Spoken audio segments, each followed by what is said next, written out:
தப்பே பண்ணாதவங்க கஷ்டப்படுறாங்க. தப்பு பண்ணுனவங்க ஜெயிலுக்கு போறாங்க. ஆனா, அந்த ஜெயில்ல இருந்தவன காப்பாத்த போறவங்க யாருன்னு தெரிஞ்சா உங்க மனசே உடைஞ்சிடும்.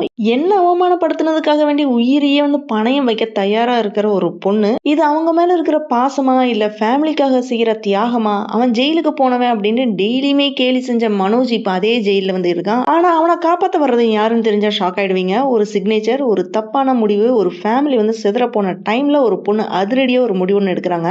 அவள அவமானப்படுத்துனவங்களுக்காக வேண்டி அவ போராடிட்டு இருக்கா. ஆனா, அவளுக்கு அது ஒரு ஃபேமிலி தான். ஏப்ரல் 27th இருந்து மே 2 வரை ப்ரோமோ ரிலீஸ் ஆயிருந்துச்சு. இந்த ப்ரோமோல ஃபைனான்சியர் குடுத்த கம்ப்ளைண்ட்னால தான் மனோஜ் ஜெயிலுக்கு போயிருக்கான். ஆனா, அவன எப்படியாவது காப்பாத்தணும் அப்படின்றது மீனா அதிரடியா முடிவு எல்லாமே எடுத்திருக்காங்க. என்னலாம் நடந்துச்சு அப்படின்றத வாங்க டீட்டெயில்டா பார்க்கலாம்.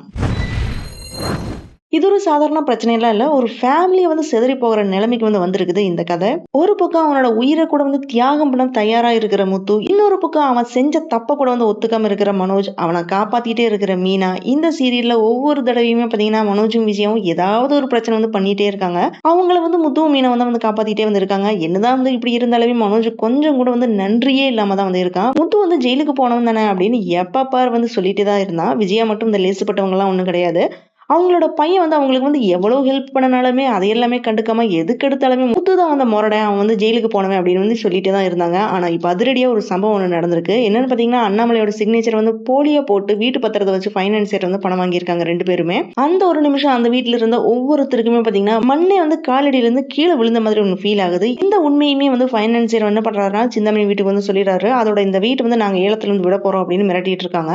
அந்த சிச்சுவேஷன்ல கூட முத்து என்ன பண்றான்னு தெரியுமா? உடனே முத்து ஒரு மாசத்துக்குள்ள நான் எல்லா பணத்தையுமே குடுத்துட்டு வீட்டு பத்திரத்தை வாங்கிக்கிறேன் அப்படின்னு சொல்லியிருந்தான். அதுவும் சும்மா சொல்லிட்டு போகாம ட்ரை பண்ணிட்டு இருக்கான். அவன் மனசுல ஒரே ஒரு விஷயம் மட்டும் தான் இருக்குது. இந்த ஃபேமிலிய எப்படியாவது காப்பாத்தணும் அப்படின்றது. சோ இந்த சிச்சுவேஷன்ல தான் நெக்ஸ்ட் வீக்கோட ப்ரோமோ ரிலீஸ் ஆயிருந்துச்சு. ஆனா இங்க தான் கதையோட ட்விஸ்டே. முத்து நல்லது பண்ணணும் அப்படின்னு ட்ரை பண்றான். ஆனா சிந்தாமணி அதையே டிஸ்ட்ராய் பண்ணணும் அப்படின்னு முடிவு பண்றாங்க. மொத்தமா 40 லட்சம் ஃபைனான்சியர் கொடுக்க வேண்டி இருக்கும் அப்படின்ற நிலைமையில தான் இருக்காங்க. அதுல 10 லட்சத்தை முத்து கொடுத்துறான். இதை பார்த்த கடுப்பான சிந்தாமணி, நீ பணத்தை கொடுத்துட்டு வீட்டு பத்திரத்தை வாங்கிட்டு போய் நிம்மதியா இருக்கலாம்னு பாக்குறியா? அதுக்கு நான் விட மாட்டேன் அப்படின்னு மனோஜ் மேல ஃபைனான்சியர் வச்சு போலீஸ்ல கம்ப்ளைண்ட் பண்ண சொல்றாங்க. மனோஜ் மேல ஃப்ராட் கேஸ் கொடுக்க சொல்றாங்க. அவனோட அப்பா கையெழுத்து போட்டு ஏமாத்திருக்கான் அப்படின்னு ஃபைனான்சியர் என்ன பண்ணிட்டாருன்னா, கம்ப்ளைண்ட் கொடுத்த உடனே மனோஜ் போலீஸ் அரெஸ்ட் பண்ணிடுறாங்க. இது வரைக்குமே மனோஜுக்காக மட்டும் யோசிக்கிற விஜயா இந்த தடவையும் என்ன பண்றாங்கன்னு பாத்தீங்கன்னா, மனோஜ் ஜெயில இருக்கான் அப்படின்றதுமே போலீஸ் ஸ்டேஷன்ல போய் அவனுக்காக அழுது ஆர்ப்பாட்டம் பண்ணிட்டு இருக்காங்க. எப்பவுமே முத்துவை தான் குறை சொல்ற விஜயா இப்ப போலீஸ் ஸ்டேஷன்ல நின்னு என் பையனை காப்பாத்துங்க அப்படின்னு கதறாங்க. ஆனா அயனி என்னன்னா, இந்த நிலைமைக்கு வந்தது காரணம் யாரு அப்படின்னு நீங்களே யோசிச்சுக்கோங்க. இது வரைக்கும் சைலண்டா இருந்த மீனா இந்த ஒரு சம்பவத்துக்கு அப்புறம் மாறிடுறா. மீனா என்ன பண்றான்னு பாத்தீங்கன்னா, நேரா சிந்தாமணி வீட்டுக்கு போய் மனோஜ் மேல கொடுத்த கம்ப்ளைண்ட் வாபஸ் வாங்க போறாங்க. அவனை ரிலீஸ் பண்ணலாம்னா உனக்கு எதிரா சங்கத்தில் இருக்கிறவங்க எல்லாருமே கொடுத்த கம்ப்ளைண்ட் வச்சு உன்னை உள்ள தள்ளிடுவேன் அப்படின்னு மிரட்டுறாங்க.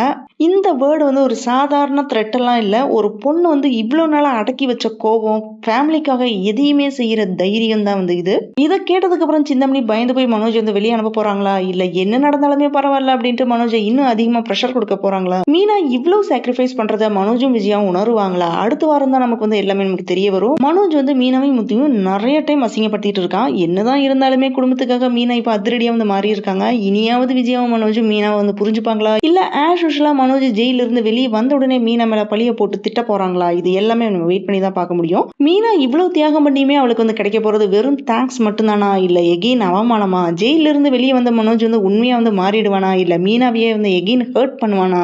இந்த ஃபேமிலியை காப்பாத்த மீனா போராடுறா. ஆனா அந்த ஃபேமிலி அவளை ஒரு நாள் புரிஞ்சுக்குமா? சிந்தாமணி பேக் டவுன் ஆயிடுவாங்களா, இல்ல இதுக்கு மேல பெரிய புயல் எதுவும் வரப்போகுதா?